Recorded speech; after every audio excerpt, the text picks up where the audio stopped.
মুও একদিন অনেক বড় হব, শহর যত বুড়োই হোক না কিনে মোর স্বামীকে ঠিক খুঁজে বের করব। অগ্নিশিখা 25শে জানুয়ারি থেকে প্রতিদিন রাত 8টায় শুধুমাত্র সান বাংলায়। সরস্বতীর প্রেম। ভগবানের কাছে প্রে করো এই ছবিটা যাতে সত্যি হয়। মানে বোন, ছবিটা ভালো করে দেখ, তাহলেই মানেটা বুঝতে পারবি। একটা মানুষের একমাত্র জীবন সঙ্গী এই হুইল চেয়ার, সে চেয়ার ছেড়ে উঠে দুরন্ত সমুদ্রের দিকে এগিয়ে যাচ্ছে, তার আজীবনের স্বপ্ন পূরণ হচ্ছে। রোহিত এই ঘটনাটাই সত্যি হওয়ার কথা বলছে।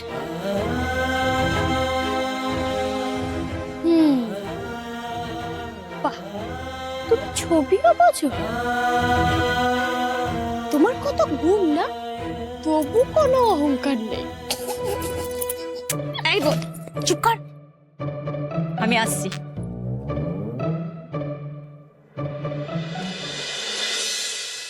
আমি আসি, ফিরতে দেরি হবে।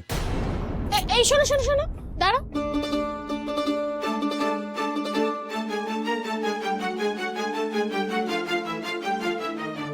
এই শোনো, কি হয়েছে বলো তো তোমার? হ্যাঁ, না মানে তুমি তো এরকম প্রেসার কুকারের মতন মুখ করা ছেলে নও, তাহলে কি হয়েছে বলো? দিদি আমাদেরকে হাসি মুখে মেনে নিয়েছে, না মানে আমাকে মেনে নিয়েছে। তোমার প্রথম অপারেশন সাকসেসফুল হয়েছে, তারপরেও তোমার মধ্যে উচ্ছ্বাস নেই কেন? ঠিক আছে, আমি আসছি। রোহিত, আমি কিন্তু আমার উত্তর পেলাম না। কি হয়েছে বলো তোমার? বলছি তো কিছু হয়নি, আমার দেরি হয়ে যাচ্ছে। হোক দেরি, আমি কিন্তু আমার উত্তর না পাওয়া অবধি তোমায় যেতে দেবো না। বলো কি? বলছি তো কিছু হয়নি, দরকারি কাজে বেরোতে হবে। কেন বুঝতে পারছো না?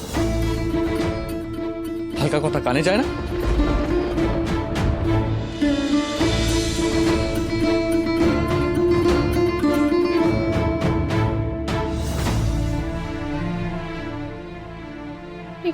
কোন রোহিত?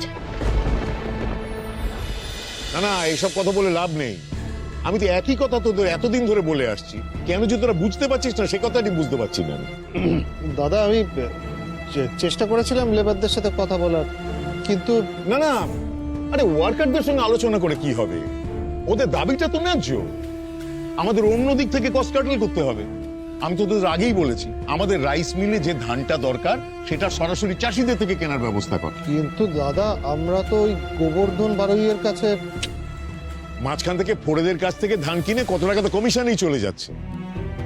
ম্যানেজারকে বল মাঠে লোক পাঠাতে, চাষিদের সঙ্গে কথা বলে ওই ধান পাকার আগেই ডিল ফাইনাল করতে বল। বোঝা গেছে?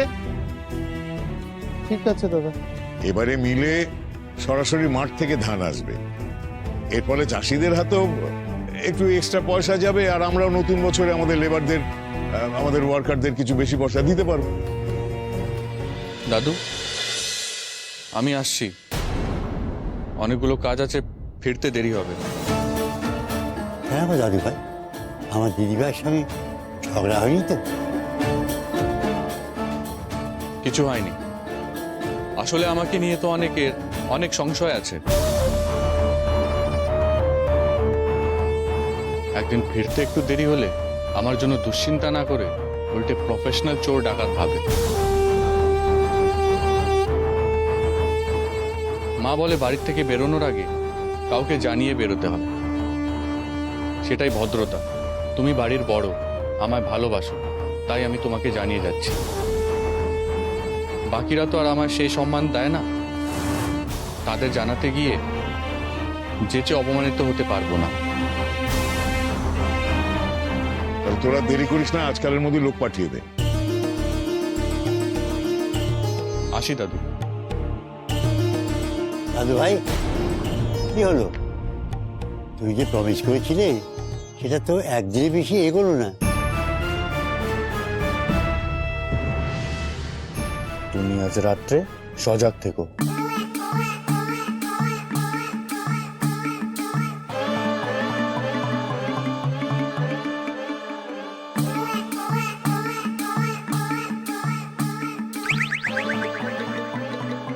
আমাকেও সজাগ থাকতে হবে। উফ, ফোনটা ধরছেই না। দাদাকে জানাতে না পারলে শান্তি হচ্ছে না। কেটে দিল? হ্যাঁ, কেটে দিলাম।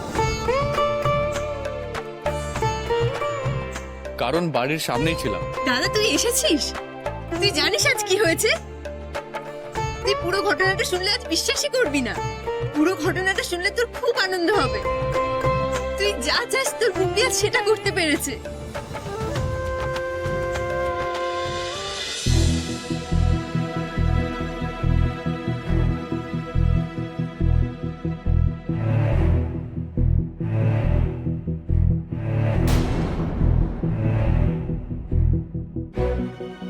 দাদা এদিকে আয়, বস।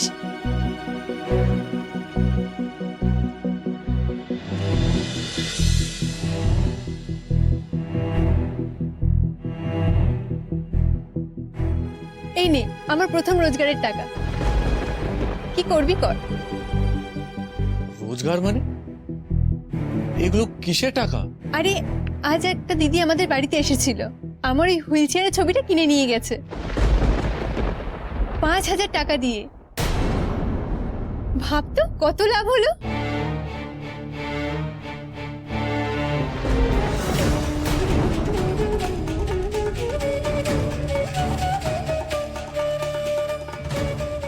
কেন এসব করেছিস বুবলি? তোকে কে বলেছে এসব করতে? আমি তাহলে দিনরাত এত পরিশ্রম কেন করছি? আমি তো সেই জন্যই ভাবলাম তোর সাহায্য হবে। আমি কি তোকে কোনোদিনও বলেছি আমায় এভাবে সাহায্য করতে? আমি তো তোকে শুধু খুশি থাকতে বলেছিলাম। রং তুলি পেলে তুই খুশি হোস, ভালো থাকিস, আর তাই আমি তোকে এনে দিই। আর তুই এই ছবিটা বিক্রি করে দিলি? না বুবলি, এটা তুই একদম ঠিক করিসনি। রাগ করছিস কেন? পৃথিবীর সব শিল্পীর তো একটা মূল্য আছে। বুবলিও শিল্পকর্মের মূল্য পেয়েছে। দেখ, ওর নিজের পাওনা নিয়ে ওর জানা আনন্দ, তার থেকে তোর কষ্ট কম হবে এইটা ভেবেই ও বেশি আনন্দ পাচ্ছে। ও তো তোকে খুশি করবার জন্য এইসব করেছে। না বাবা, এটাও মোটেই ঠিক করেনি। বুবলির শিল্পের মূল্য কেউ টাকা দিয়ে মাপুক তা আমি চাই না। প্রয়োজন হলে আমি বড় একটা বাড়ি কিনবো, আর সেই বাড়ির প্রতিটা দেওয়ালে আমাদের বুবলির সমস্ত ছবিগুলো আমি সাজিয়ে রাখবো। সারা পৃথিবীর লোক এমনি দেখবে, আর দেখে আনন্দ পাবে। দাদা আমি জানি না আমি ঠিক করেছি কিনা, তবে তুই যখন বলছিস নিশ্চয়ই কোনো ভুল করেছি। আর করব না। দিদিটা আমার কাছে আঁকা শিখতেও চেয়েছে। এর পরের দিন এলে আমি ঠিক মানা করে দেব। কি, তোর কাছে আঁকা শিখতে চেয়েছে? হ্যাঁ, কিন্তু তুই রাগ করিস না দাদা, আমি না বুঝে হ্যাঁ বলে দিয়েছি। এবার এলে আমি শেখাবো না বলে দেব।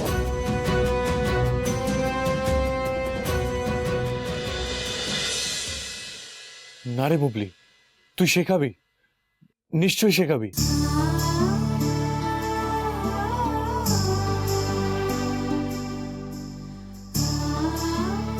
তুই নিজের আলোয় কাউকে আলোকিত করবি, তার থেকে ভালো আর কিছু হয় না। তুই সত্যি বলছিস দাদা? তুই কষ্ট পাবি না তো? না রে বোন, আমি কষ্ট পাবো না। তাই বুবলি, আমি চাই না তুই তোর শিল্প দিয়ে ব্যবসা কর। যখন তুই রোজগারের জন্য ছবি আঁকবি সেটা একরকম ব্যাপার হবে, কিন্তু আমি চাই না তুই তোর মনের তৃষ্ণা না মিটিয়ে শুধুমাত্র আমাকে সাহায্য করার জন্য ছবি আঁক। আর তাই তো আমি রেগে গিয়েছিলাম, না হলে কি আমি তোর চোখের জল সহ্য করতে পারি বল? তুই তুই আমায় ক্ষমা করে দেব। তুই আমাকে ক্ষমা করে দে দাদা, আমি আর কখনো এমন কাজ করব না।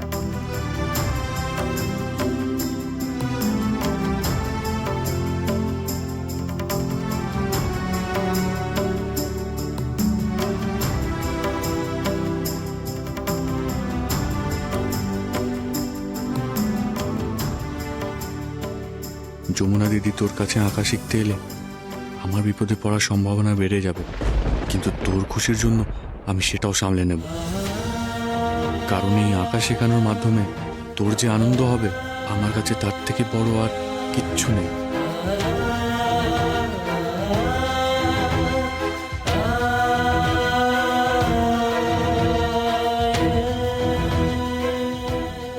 মা, একটু রান্নাঘরে এসো তো।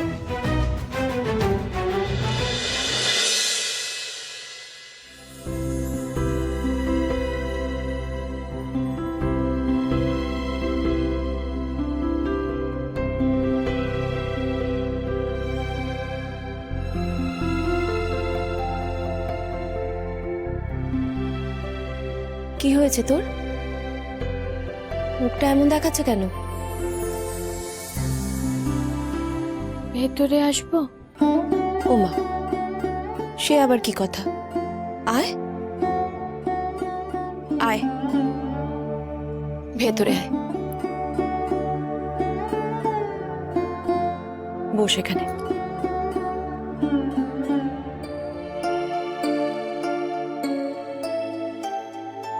এবার বল তো কি হয়েছে? মা, তোমার কোলে একটু মাথা দিয়ে শোবো? কতদিন তোমার কোলে মাথা দিয়ে শুইনি।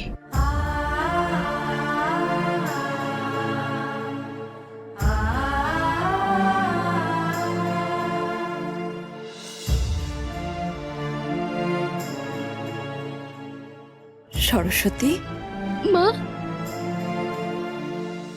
আমি তোমাদেরকে ঠকাইনি। কাউকে ভালো লাগা মানে মা বাবাকে ঠকানো নয়, সেটা আমিও জানি সরস্বতী। সেই বিষয় নিয়ে আমার কোনো অভিযোগ নেই, কিন্তু কিন্তু তারপর যেটা করলি সেটা তুই কিভাবে করলি বল?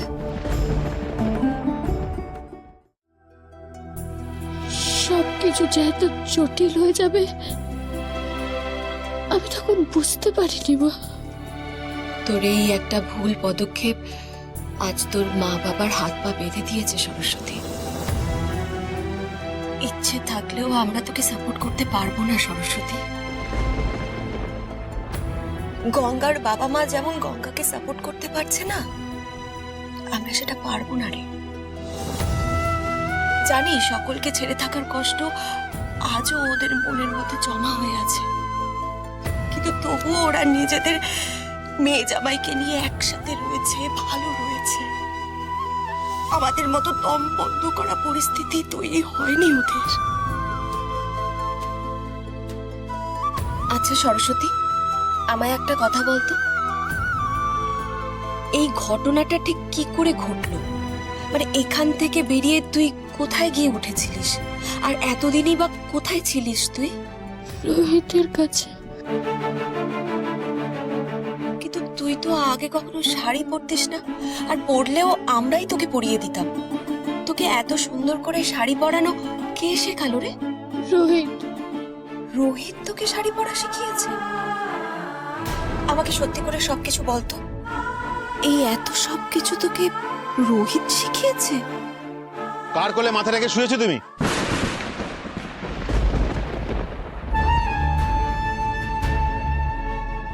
যার কোলে মাথা দিয়ে শুয়েছিলে তাকে নিজের মা বলে মানো? না, মানো না। যদি মানতে তাহলে এরকম একটা ঘটনা ঘটানোর আগে অ্যাটলিস্ট তাকে জানাতে। তা না করে নিজের মাকে সবার সামনে অপমানিত হতে হবে জেনেও তুমি বাড়ি ছেড়ে পালিয়ে গেলে। বাবা, আমি বুঝতে পারিনি বাবা। না, কি বুঝতে পারোনি? কি বুঝতে পারোনি তুমি? এবারে নতুন, তুমি এবারে নিয়ম কানুন জানো না? নাকি ভেবেছিলে যে তুমি যেটা ঘটিয়েছো সেটা জানলে তোমার মা বাবা তোমাকে সাপোর্ট করবে? আরে একবার জানিয়ে দেখতে পারতে আমরা তোমার মা বাবা, দেখতে আমরা তোমাকে ছুঁড়ে ফেলে দিই কিনা। যাকে যাকে তখন যখন জানানোর প্রয়োজন মনে করেনি, এখন এখন মায়ের কোলে মাথা রেখে তার সহানুভূতি আদায় করার চেষ্টা করুন, কোনো লাভ হবে না। বলতে বাধ্য হচ্ছি, তোমার ওই মাথাটা তোমার মায়ের কোলের যোগ্য নয় সরস্বতী।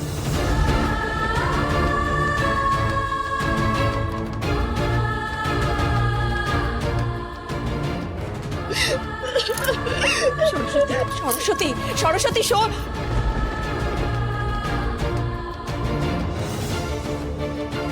কেন তুমি ওকে ওভাবে বললে? কেন শুধু শুধু কাঁদালে মেয়েটাকে? শুধু শুধু মানে?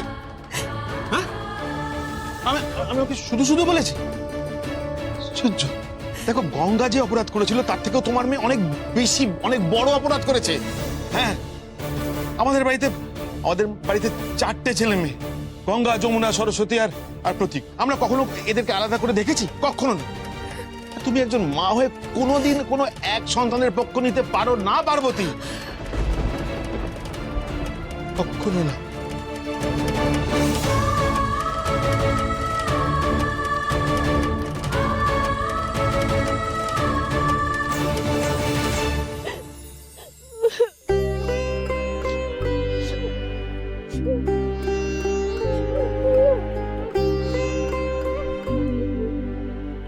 ম্যাডাম, একটু ফিরবেন এদিকে?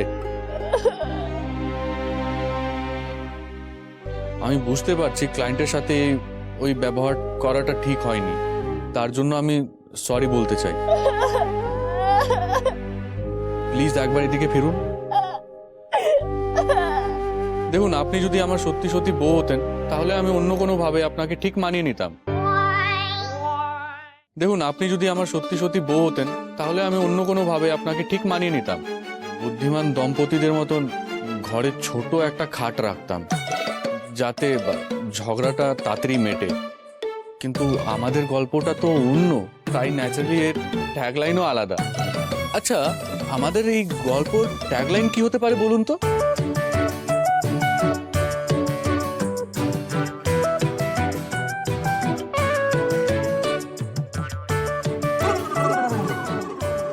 মিথ্যে মিথ্যে স্বপ্নের পাখনা, উড়তে উড়তে সত্যি হোক না। কেমন দারুণ না? কি পছন্দ হলো না?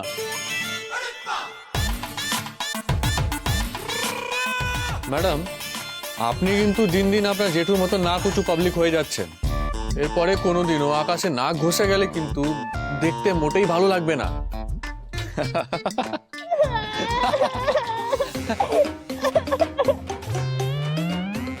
আচ্ছা আচ্ছা, না না না, ঠিক আছে ঠিক আছে, এবার থেকে আমি কান্না পাওয়ার মতন যোগ বলবো না।